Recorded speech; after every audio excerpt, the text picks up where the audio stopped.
Campeonatos nacionais começaram e o futebol europeu vai movimentar o Rotas da Bola. Você, é claro, fica sabendo quem é favorito ou não.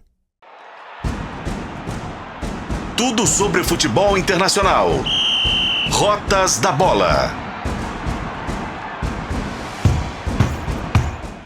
Fala aí, pessoal, estamos de volta com o Rotas da Bola, o podcast de futebol internacional de O Tempo Esportes. Eu sou o Pedro Abílio e a gente está começando mais uma temporada aqui no Rotas, muita análise, muitos bons jogos, muitos bons jogadores. Vamos descobrir juntos, né, quais serão os destaques dessa temporada e analisar cada um desses destaques por aqui. Quem é que vai decepcionar também? Já temos alguns candidatos e estaremos em 24, 25 prontos para dar aquela cornetada nessa turma também. Já rolaram algumas competições, né? Começando, já temos campeões de Supercopas no início da temporada, com destaque para o quarteto do Real Madrid, fazendo estrago já no primeiro jogo da temporada contra a Atalanta na Supercopa Europeia, mas isso e muito mais a gente vai destacar aqui no Rotas de hoje, comigo e com o editor do Tempo Esportes, Frederico Jota. Tudo bom, Fred? Tudo bom, Pedro. Já levantando taça, já tendo casa cheia, gramado bom...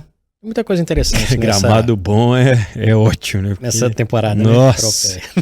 Eu não aguento mais esse papo de gramado.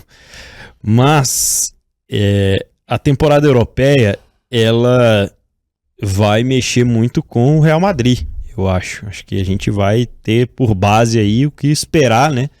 Porque se fracassar vai ser a grande manchete da temporada, né? Mas disputa um campeonato que pode fracassar várias vezes, que na vai pior das hipóteses... Assim, né? Você imaginar que o que eles chamam aí de quarteto fantástico, né?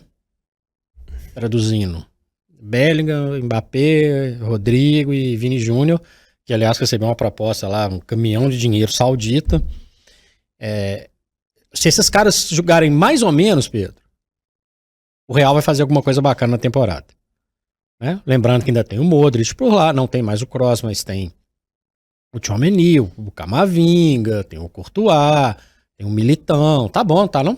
Nossa senhora. O Barcelona, que como uma equipe muito mais confusa e atrapalhada na última temporada, classificou aí tranquilo para a Champions League sem fazer força. Né? Estreou, inclusive, na La Liga vencendo de virada no finalzinho com 2 gols do Lewandowski, depois dos 45 do segundo tempo. Não acho que é páreo pro Real. E até por isso o Real Madrid tem esse foco no Real Madrid e tem o foco do Real Madrid, né? Que a gente sabe qual que é. E também é o foco do Mbappé, que é ganhar a Champions League. Mais do Mbappé ou mais do Real Madrid? O Real Madrid mais menos um talvez não vai fazer uma diferença. O Mbappé acho que ele sente um pouquinho mais se ele não levantar essa taça. Lembrando que La Liga dessa vez tem o Atlético de Madrid que se reforçou com um jogador que para mim pode ser um diferencial, que é o Julián Álvares. A gente pode até discutir a opção de carreira do Julián Álvares, né? Beleza, ele não era titular absoluto do City, mas estava jogando no City, né? E ele abriu mão. Enquanto a gente está gravando aqui, ainda tem um impasse em relação ao Conor Gallagher, se vai jogar no Atlético de Madrid ou não.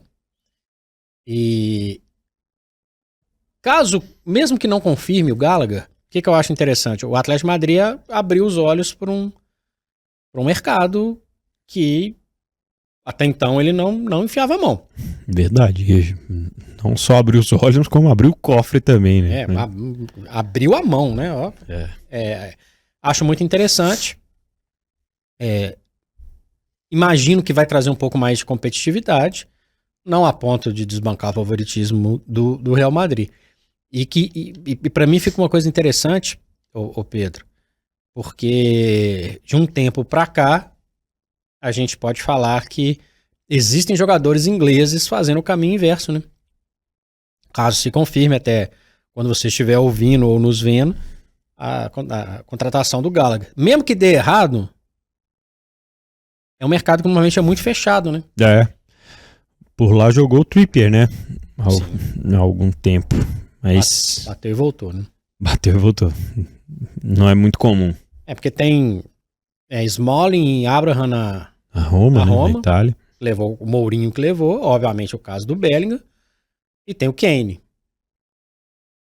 Porque normalmente a galera fica lá na ilha, sai muito pouco, são casos bem isolados ao longo da história.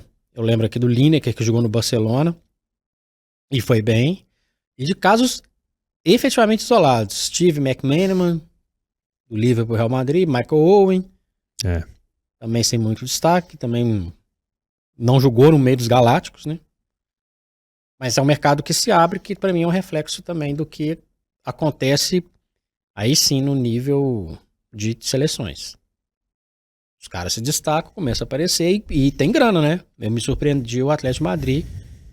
Se o Real Madrid não gastou nada no Mbappé, o Atlético de Madrid encheu a bucha lá do Manchester City e levou o Julián Álvares, maior venda da história do Manchester City. Como se precisasse, né? Tava precisando. Precisando de dinheiro. Lembrando que nessa temporada já começou, né, o julgamento. Sim. Nós estamos na Espanha ainda, viu, gente? Mas só para fazer essa ligação. Já começou o julgamento lá das 115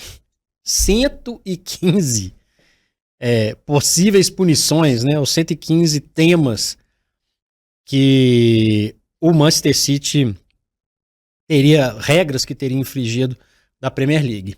Pode ser que a gente termine essa temporada com o Manchester City rebaixado, Pedro? Acho muito difícil. Acho que não. Mas acho que dessa vez a multa vem um pouco mais pesada e numa lição que vai ser difícil o City cometer esse tipo de erro outra vez.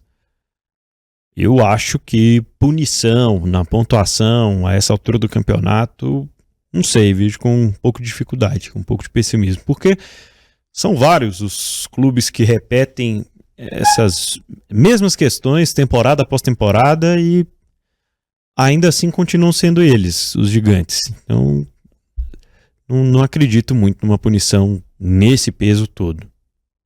Vou dar a minha avaliação. A Premier League puniu o Everton e Nottingham Forest com perda de ponto na última temporada. A gente não sabe ao certo quais são as sanções, na verdade, quais são as questões que envolvem o City. Mas eu acho que é o seguinte, dentro de campo não dá para discutir. Tirar o título, você queima o filme da Liga. Né? Não vai acontecer isso. Entre as coisas que são faladas é que o City não colaborou com as investigações, né? Que não entregou algumas documentações e tal, e é o que a gente sabe mais ou menos por alto. Não tem uma questão muito diferente disso aí, pelo que eles falam. Agora, o que significa isso? Não entregar, não colaborar com a investigação? Investigação de quê? O negócio é o caso da Juventus, que nós contamos aqui também no Rotas da Bola, né? Ali era corrupção, aí o Juventus perdeu o título e caiu. Né? Era uma outra história. E aí eu acho que quando a gente discute no nível de Premier League a lisura de algumas coisas, a Liga também ela sai arranhada. Então, talvez...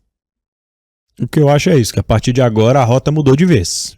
Acho que agora a rota vai mudar, vai para um outro caminho, num controle maior e principalmente com esses novos ricos, né? Com o Newcastle, com o City, com o dinheiro da Ineos no Manchester United.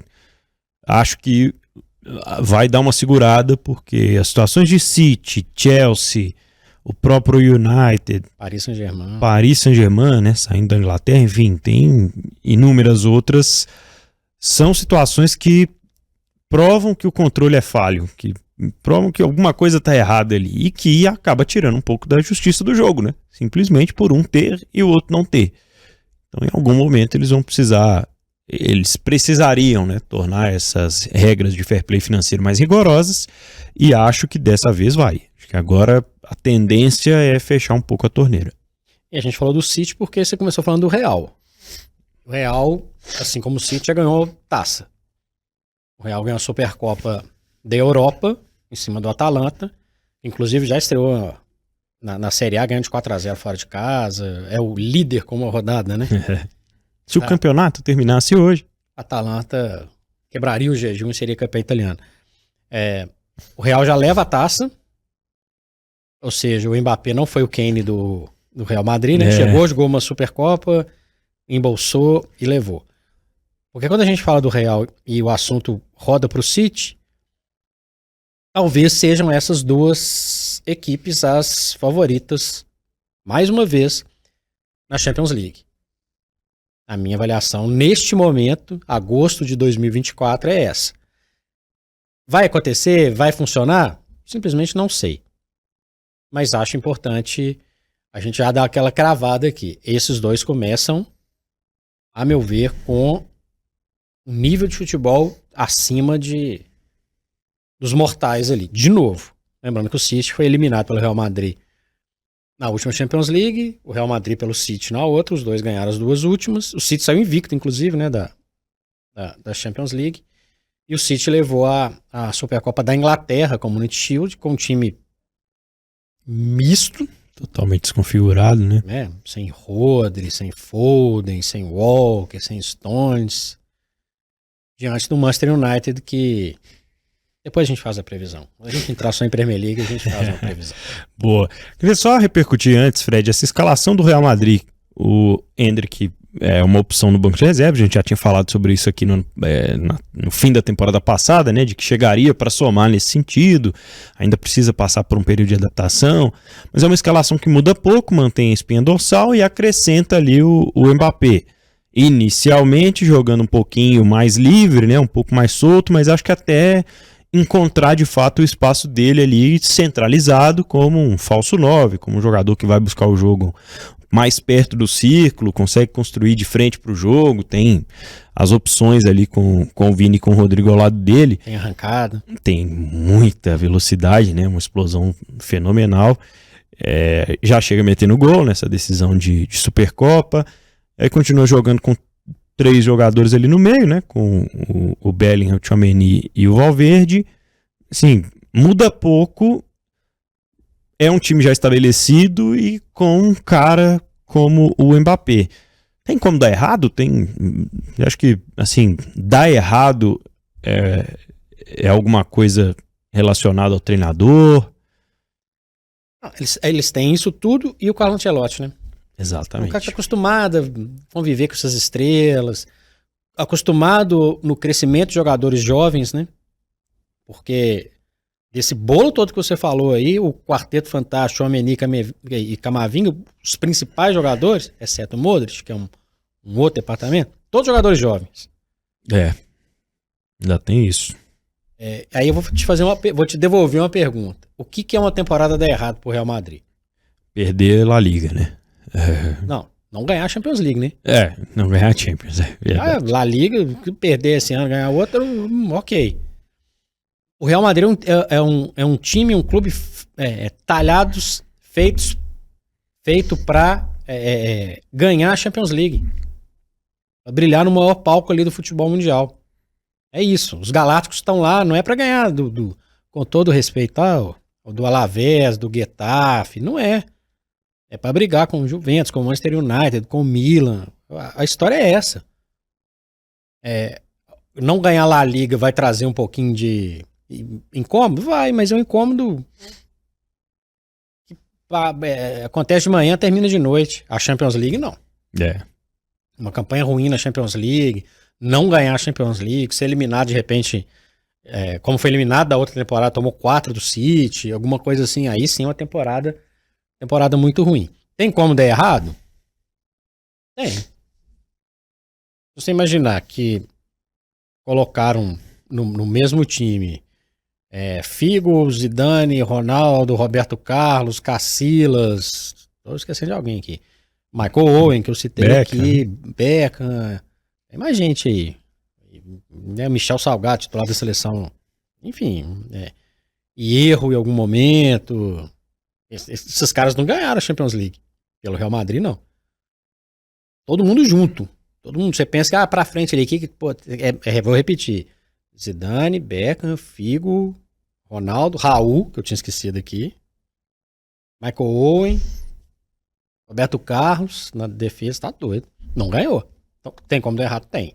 Eu só acho que o Carlo Ancelotti é, hoje, um técnico mais completo do que a turma que passou naquele período no Real Madrid.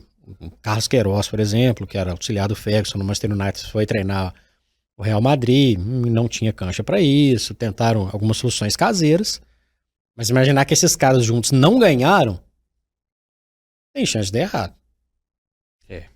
Outra época, outro momento, outro perfil, mas não tinha nenhum desses caras.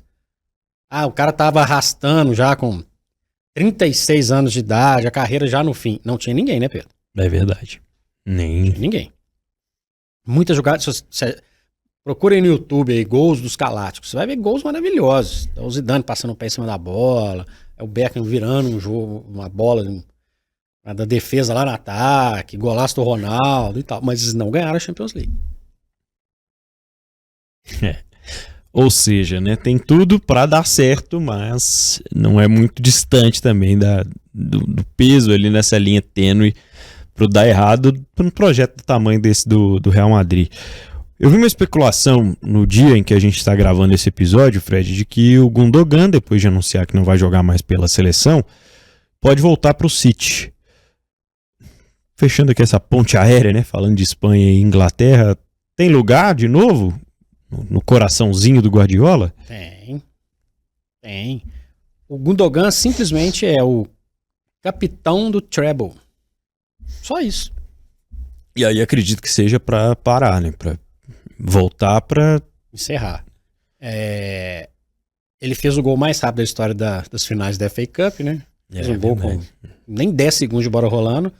A temporada do treble, em cima do Manchester United, do Wembley. Em cima do De Gea. Ainda do De Gea, né? De Gea. Ainda do De Gea, que vai jogar na Fiorentina nessa temporada, né? Já que nós estamos aqui de roxo, vai jogar. Ficou um ano parado, hein? Eu não imaginei que isso fosse acontecer, tá? Ele tinha mercado em algum lugar, não é possível. Enfim. O Gundogan, capitão do tri da Premier League, jogador importantíssimo na Champions League, jogador de liderança. Me estranhou. Eu fiquei... abrir mão do cara. O melhor momento da carreira, ele encaixado naquele time. Se ele vai chegar para arrumar espaço no time, são outros 500. Hoje é difícil. Você vai tirar quem do time do City? Pois é. Dali pra frente do meio pra frente é Rodri, De Bruyne, Kovacic, Phil Foden, Haaland. Tem espaço pro Savinho? O Doku.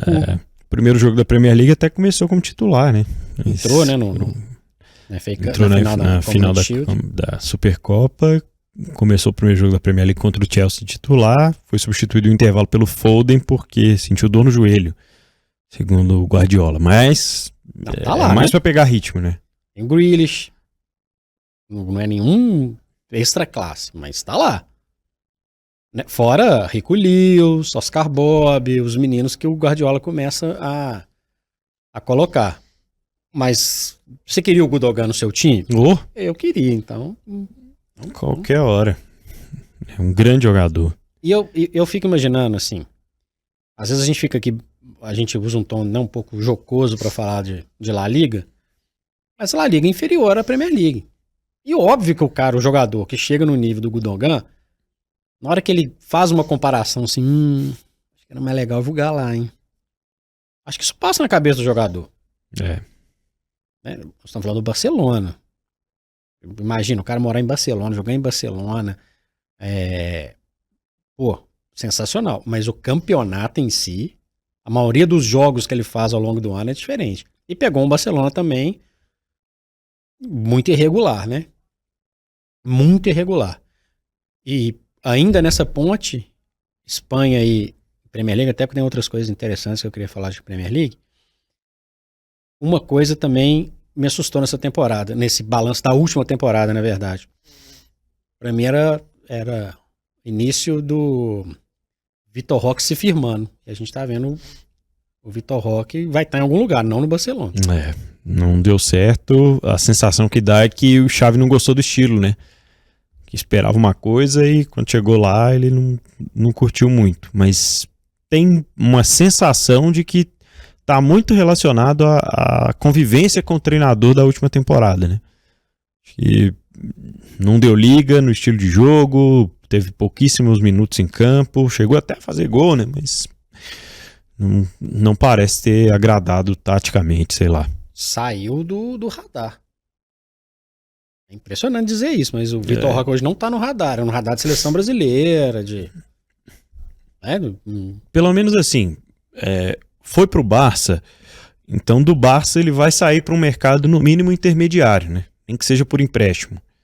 Acho que não vai baixar muito o nível, a prateleira, e ele vai ter oportunidade, uma segunda, talvez última, de mostrar o potencial que ele mostrou aqui no Brasil, lá na Europa. Ele tem um mercado próximo, que no caminho do Casemiro, por exemplo, que jogou em Portugal, jogou no Porto e voltou. O Porto era um dos possíveis destinos quando a gente estava gravando esse episódio aqui. Ele vai precisar de um upgrade, né? Vai, com certeza. Alguns jogadores, inclusive, fazem esse caminho primeiro, né? Militão, por exemplo, né? Vai lá, joga um pouquinho em Portugal, entende, dá uma aclimatada, beleza. Depois dá o salto que pode ser definitivo, né? No caso do Deco, por exemplo. Ele seguiu exatamente esse caminho.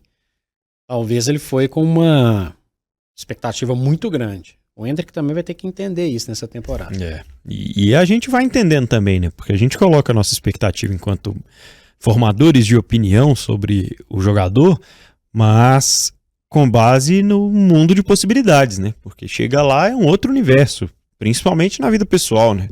Que vira de cabeça para baixo. Então é muito complicado tecer esse tipo de comentário, mas acredito que vai ter uma segunda e talvez última chance ali. Hoje em dia é diferente, né? Mas eu penso muito no Gabigol, né? O Gabriel vai para a Itália como um fenômeno, vai para Portugal como um foguete molhado e volta para o Brasil como portas fechadas na Europa. Desempenha bem aqui, mas já chegou numa prateleira diferente. Se tivesse ido para Portugal primeiro, talvez não tivesse tido o caminho contrário, né, para fazer. O caso dele é um dos casos mais, assim, vou falar que é inesperado, né? Mas assim, com números horríveis, né? Sim, né? Ele Internacional e Benfica. Também com todo respeito ao Campeonato Português, dá pra ele fazer uma gracinha no Campeonato Português, né? Era pra ter ido melhor, né? Pois é, na expectativa então do Vitor Roque, outros destaques, né, do Barcelona são basicamente os mesmos da temporada passada. Para destacar mais a Premier League, Fred, e já entrando aqui na questão de favoritismo e tal, o que a gente pode esperar dos demais, né, dos concorrentes do City ali a brigar pela ponta do campeonato? Acho que vão ser mais ou menos os mesmos dos últimos anos, vai ter alguém com mais fôlego? Você acha que o Chelsea pode voltar para essa briga ou não? Já começa perdendo em casa justamente para o City, né, o campeonato. E minhas dúvidas sobre Arsenal e Liverpool, que acabaram mudando pouco os seus times, né? Vamos lá, vamos por partes. O Chelsea, confuso no caso Gallagher, entrou numa jogada que o Julian Alves ia ser vendido, o Gallagher vinha, depois se atrapalharam. Eles, obviamente, não é para o mesmo clube, né? Mas só para entender uma jogada financeira aí, né? Uhum. O Atlético de Madrid comprava os dois, vendia um e enfim. O Chelsea mostrou um pouco de falta de tato nesse imbróglio aí. O que me preocupa em relação ao Chelsea, por quê? Contratou 1 milhão de jogadores na temporada passada, seguiu contratando, mas não conseguiu formar um time ainda. Tem um monte de bons jogadores espalhados. Tem o Enzo Fernandes, tem o Caicedo, jogadores que eram... né, o mercado estava de olho nessa turma. Tem o Palmer, que para mim, né, salvou o Chelsea numa temporada medíocre a última temporada, ia ser patética, e o cara simplesmente foi o vice-artilheiro da Premier League. Assumiu a responsa, né? Logo na primeira temporada e mesmo sendo tão jovem. Mas ainda para mim é um time um pouco desorganizado. Agora nas mãos do Maresca, esse técnico do Leicester. Eu acho que o Chelsea não vai fazer uma campanha tão decepcionante. Mas a ponto de brigar pelo título, não. Talvez não sofra tanto. Quem que falou que costuma ganhar títulos na sua segunda temporada? O técnico do Tottenham. No início da temporada passada, todos estavam encantados com o trabalho de Andy. De Postecoglou. Mas imagino que o jogo dele consiga encaixar melhor. Pode ser um concorrente maior ao G4. Também não vejo com chance de título, a não ser nas Copas. É uma outra história. Contratou o Solanke, que é um jogador que passou pelo Chelsea, um desses milhões de jogadores que passam pelo Chelsea. Subiu o patamar dele lá no Bournemouth, volta para Londres, como uma opção muito interessante pro ataque. E para um time que tem bons jogadores. Muito, né? Tem um Son, eu gosto muito do futebol do Maddison. Teve jogadores que cresceram durante a temporada, jogadores que tinham um perfil de jogo diferente, que também começaram a perder espaço, né, no time do Tottenham. Quem acompanhou a última temporada, Højbjerg, por exemplo, que era um titular absoluto do time do Tottenham. Perdeu espaço. É um tipo de jogo diferente daquele que o novo, né? O treinador gosta. Então o Tottenham, para mim, ele é um candidato a brigar mais pelo G4. Colocaria aí, o Pedro, antes de chegar em Arsenal e Liverpool, uma surpresinha, tá? Aston Villa.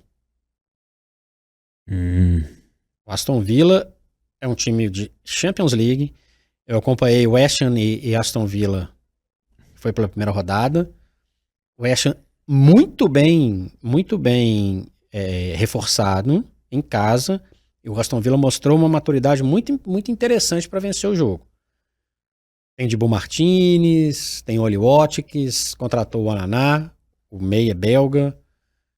Tem jogadores que é um grupo bem fechadinho e é um grupo interessante. É um time interessante para jogar. O Unai Emery me parece um time que vai estar nesse bolo também. E o West Ham, para mim, é um time que corre por fora, não para talvez ficar entre os 4, mas contratou muito bem. Tirou o Bissaka do Manchester United, acho que é uma contratação para os padrões do West Ham muito bacana. Fulkrug do Borussia.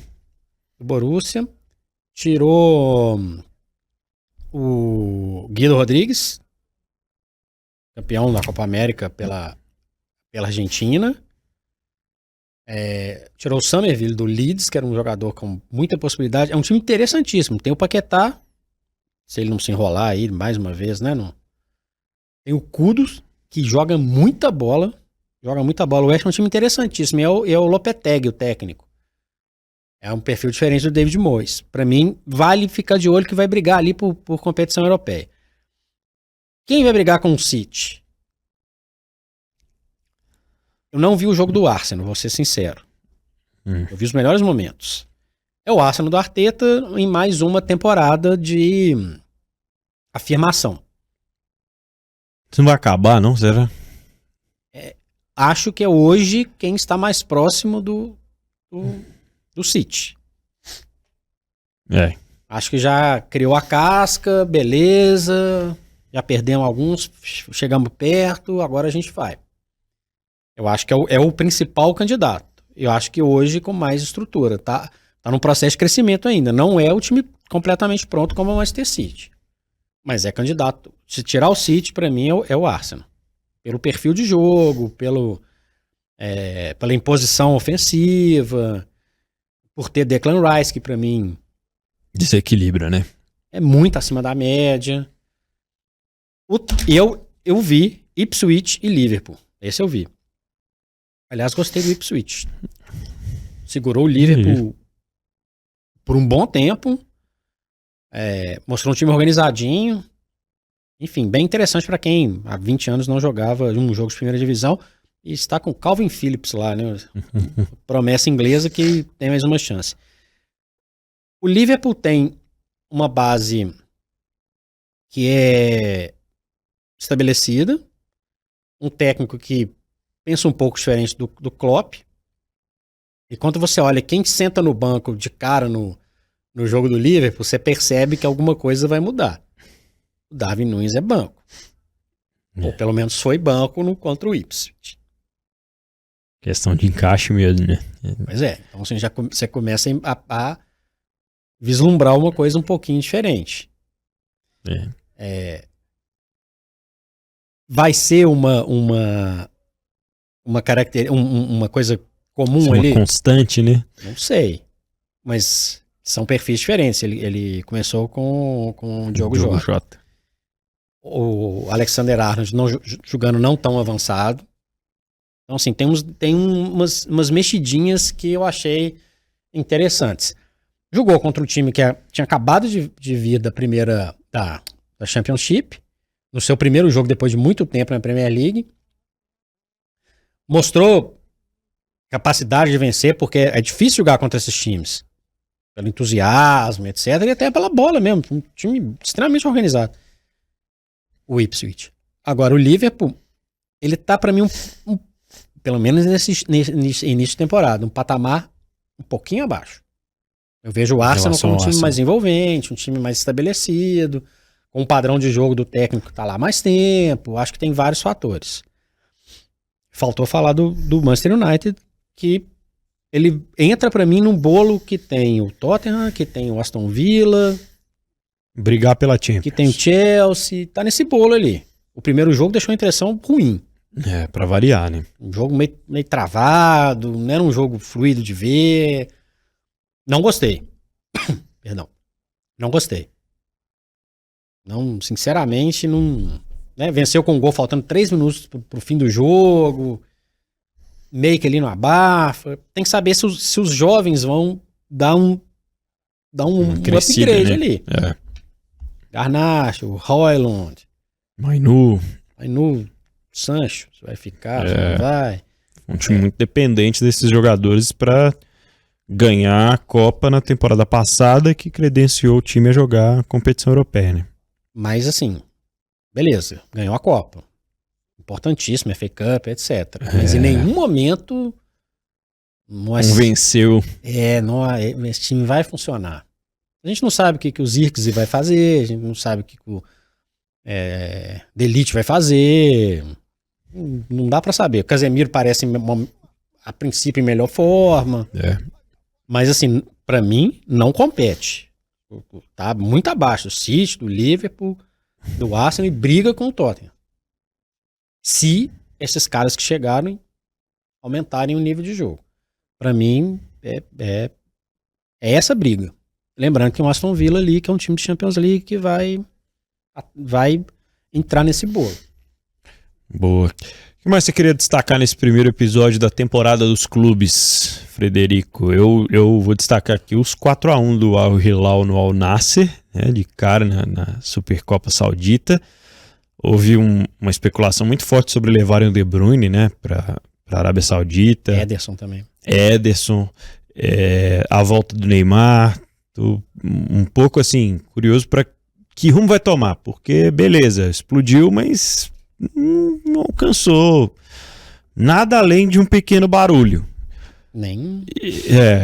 E tecnicamente ainda continua anos-luz atrás, né? Eles têm aí alguns anos para chegarem no que pensam sobre patamar técnico, levando esse tipo de jogadores. Mas querendo ou não, chama atenção, é curioso, né? Ver, você falou da oferta pelo Vini, a todo custo tentando fazer um barulhinho ali, né? Mas começa mais uma temporada em que vai ser o campeonato dos jogos do Al Nassr quando o Cristiano Ronaldo estiver em campo e do Al Hilal quando o Neymar for jogar. O Neymar tem mais esse período dele como jogador, né? O Al Hilal ele tem mais títulos do que jogos, né? É verdade. Só um comentário aqui. Continuo sem achar graça, tá? Acho que beleza, abriu o mercado, vamos discutir como foi aberto esse mercado. Mas a gente que vive com futebol, a gente vê pouco. Porque não é atrativo. Não é atrativo. Eu tentei, viu, gente? Eu tentei. Deixa eu ver aqui esses caras jogarem. Beleza, tem um monte de jogador bom lá. Mas falta uma coisa diferente. Sabe? Não é um campeonato legal. Não dá. É um jogo ou outro, um momento ou outro, e olhe lá, enfim. Para destacar, eu não vou lá na Arábia, mas vou mais uma vez elogiar Xabi Alonso. E parece que o pacto que ele fez com alguma coisa aí continua funcionando, viu? Porque campeão da Supercopa da Alemanha, né? Em cima do Stuttgart. Perdi o jogo faltando 2 minutos. Empatou, ganhou nos pênaltis. Então, quem era Leverkusen não é mais. Atenção na Champions League. Vem aí. E o Wirtz foi pra lugar nenhum, no fim das contas, né? Mais um motivo para ficar de olho, né? E ficar de olho, se o Leverkusen para mim é um ponto positivo, ponto negativo para mim é o Napoli, que corre atrás de reforço, pode fechar com o Lukaku, inclusive, mas já estreou o italiano tomando uma taca. E parece que desceu um pouco a ladeira. Você tá falando de 2 anos, né? 1 ano e alguma coisinha aí que o time era... Estreou mal, terminou a temporada mal, e não dá uma perspectiva de, poxa, vai melhorar. O Napoli simplesmente perdeu pro Verona por 3-0 no primeiro jogo do Campeonato Italiano. Inter e Milan mudaram muito pouco, né? Acho que a Inter gastou muito esforço, fez muito esforço financeiro para renovar o contrato do Lautaro. Acho até que às vezes nem tivesse, né, tanto mercado assim para fora, mas é o grande ativo do clube hoje, a grande estrela da Inter de Milão, e certamente se a coisa não se desenvolvesse, ele iria para uma outra liga. Mas acho que estão ali num pote 3, 4 das prateleiras europeias para tentar brigar para alguma coisa. Se chegarem de novo, né, na temporada retrasada, a uma semifinal, uma decisão, já seria algo bastante surpreendente. Vamos ver. Lembrando que quem estreou na segunda-feira, o dia que a gente está gravando esse Rotas, segunda-feira, dia 19 de agosto, quem voltou a Série A italiana, assim, falando da Itália, o Como, dirigido pelo Fábregas, com Pepe Reina no gol, e o Varane, que não jogou, mas o Varane também no Como, cidade que fica próximo ali de Turim, próximo da fronteira com a Suíça. E o Thiago Motta estreando na Juve, né? Um 3-0. Thiago Motta, que era técnico do Bolonha, que vai jogar a Champions League, que estreou o empate 1-1 com a Udinese. Surpresa da última temporada. É isso. Pessoal, vocês podem também trazer aí os seus destaques desse início de temporada. Acho que ainda vão mudar algumas camisas, mas de todo modo foi uma temporada que já antes dela começar a gente já sabia que o Mbappé ia para o Real Madrid, então a grande contratação já estava desenhada. Resta entender, né, como vai ser daqui para frente esse encaixe do time do Carlo Ancelotti. Você participa no canal de O Tempo no YouTube, de O Tempo Esportes, aliás, no canal de O Tempo e no canal de O Tempo Esportes também. É só mandar a mensagem lá no episódio que a gente vai trocando algumas ideias sobre o futebol internacional. Mais um Rotas da Bola, eu sou o Pedro Abílio. Eu sou o Frederico Jota e o Pedro Abílio já deu a dica, hein? Vai lá, youtube.com/@otempoesportes. Clica lá para você ver, inclusive, aqueles programas que já passaram. Abraço.